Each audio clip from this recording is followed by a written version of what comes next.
No, me.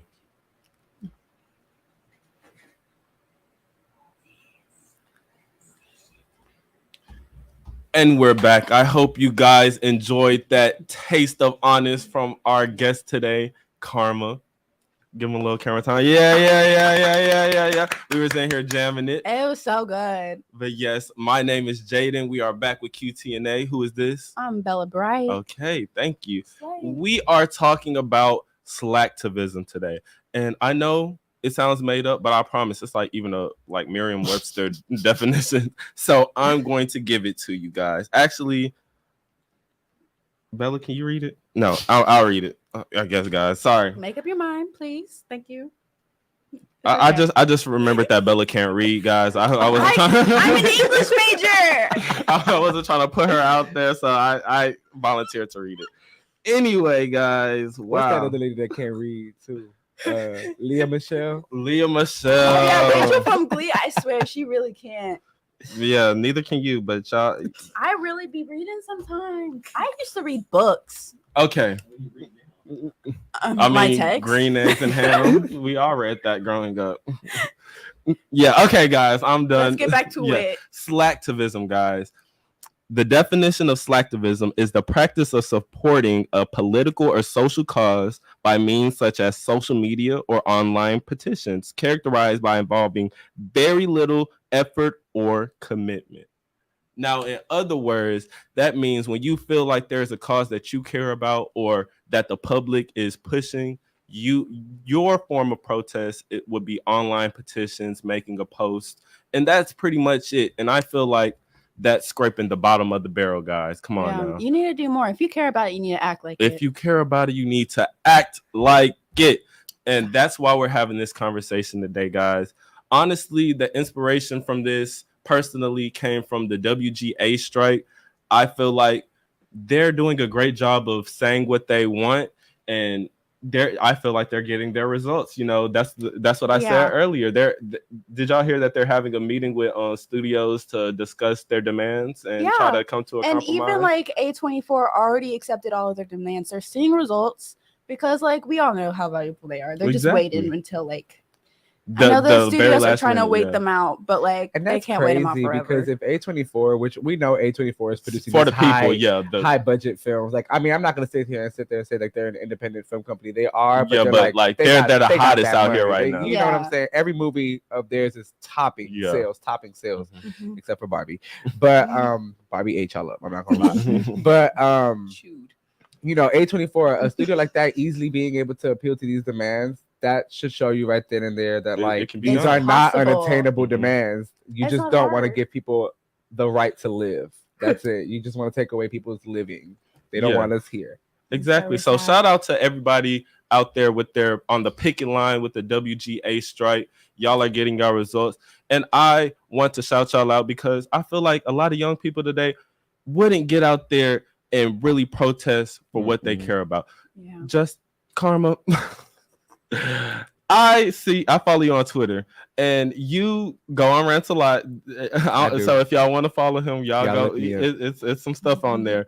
But he was speaking about how we should protest rent and things of that nature. Like just like so.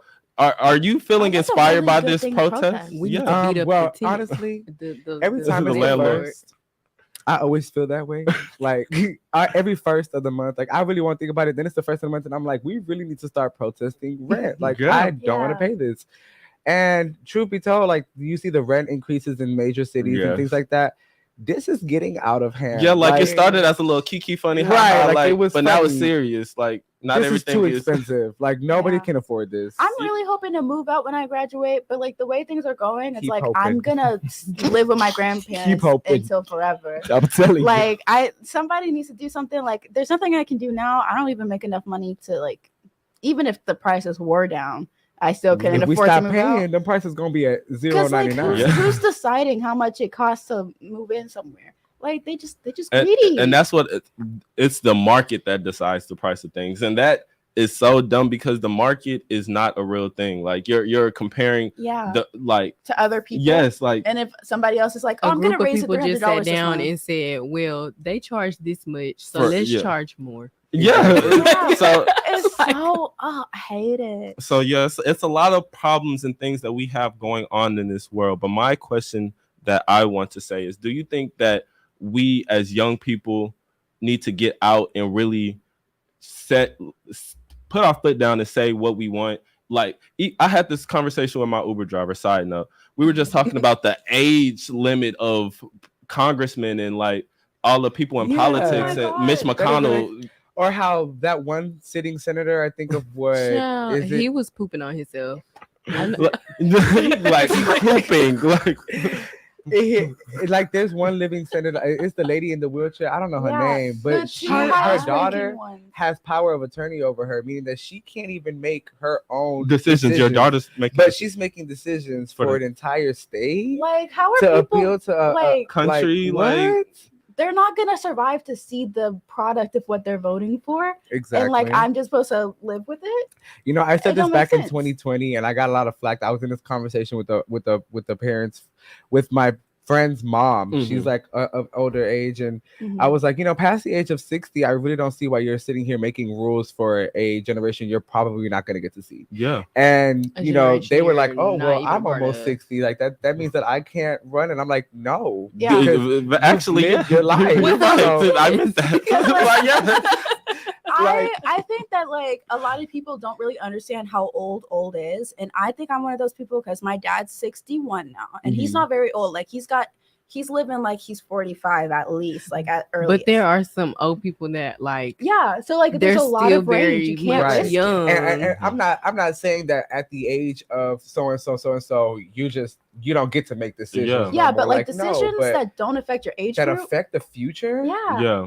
That's seriously. If you can't stand up and have you can't announce something to people, you sitting there pooping on yourself. And you should not be. First of all, why aren't you retired? Like, you know something I learned? I was like, why don't they retire? And my grandma was like, people in government, they don't retire. They don't. They don't. I'm like, the benefits is too good. That's the problem. The benefits is way too good. Do they not get only paid? Ones that got health care. Like the president, how he still get a check when he's not the president anymore. They don't do that for the government. I thought everybody wanted to retire. That's my thought process. Like you're the most powerful person in America, right? Like if your position is constantly keeping you in a place to hold authority over others, and then at that point, it's not even about the money. You're trying to like it's power. Yeah, and it's sick. So I do think our generation should be way more involved and getting out, way more active, not just on the sidelines. Like literally, like not only do we have the internet as our source of, like it could be our biggest weapon. Like as they're using it to make it a weapon against us, we can be using it to make a weapon against them. Like, and I don't want to be came for or nothing, but I'm just theoretically.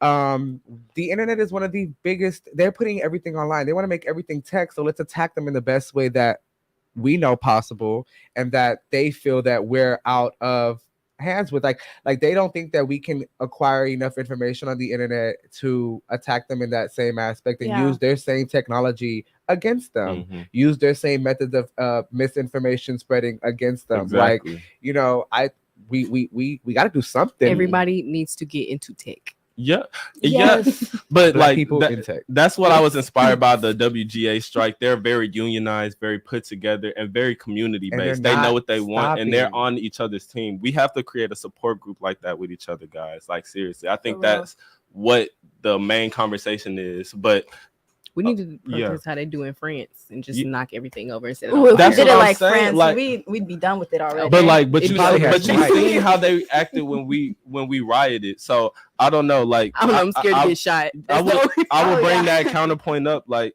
with the George Floyd and the Black Lives Matter protest, we were looting, we were rioting, but did we have a set of like list of demands? That was unorganized. The organization was not fully implemented. Like there's and it's because our generation lacks community. They were just doing things. That's what I'm saying. It lacks community. Like that's why I said earlier when I said I want people again. I want people to go outside and ask people how are they doing instead of checking their Instagram story and letting them see or something. that false update of that livelihood that they're trying to maintain for their internet appeal.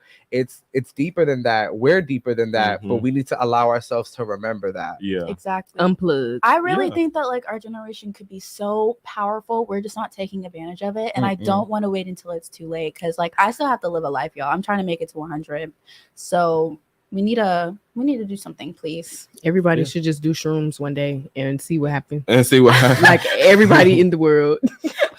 see how y'all feel like that. Y'all friends? Let's see if we friends. I feel like we could really crack the code if everybody did at the same time. Literally, we just sit at the table, like living in the Matrix, and boom, just like there it is. But I mean, red pill, blue pill. It's gotten to a point where we, in this generation, specifically us as young, like we're young, we're in our mid-20s. Yeah, we're adults now. We're adults, but it's like crazy. We're still young enough we're old enough to know a little bit better, and we're still young enough to actively do it. Yeah. So now is the time to utilize our skills and our future. And for our future, like we have to fight for the future that we want. Yeah. And speaking of the future, I want to bring it back because let's talk about the past. We had ancestors. We had a Jim Crow era of segregation where they went out and they weren't just posting or in the newspaper or like talking. They were boycotting. If the bus didn't wanted them to sit in the back, they weren't riding the bus. It was as simple as that. And I feel like, Bella, you're a very unique case when you said that you stopped eating Chick-fil-A. Because even me, I'm not stopping eating Chick-fil-A. I am very homophobic when there's a Chick-fil-A sandwich in my hand. But just have Chick-fil-A. So we're I don't know. But I didn't even know about like you informed me something. I'm gonna take a bigger stance on trying to not eat Chick-fil-A as much because I'm not. But at least we're honest, though. At least we're honest, and we can say that. We don't know what it's like to boycott something like we do. Like even when it came to Gucci, and you remember when they had like the blackface, like, and then Balenciaga with the kid, but nobody boycotts for real. It's in their mind one day and gone because of that connection, that lack of community. See, when they had things going on in the Jim Crow era, and when we were fighting for civil rights, you couldn't hurt like.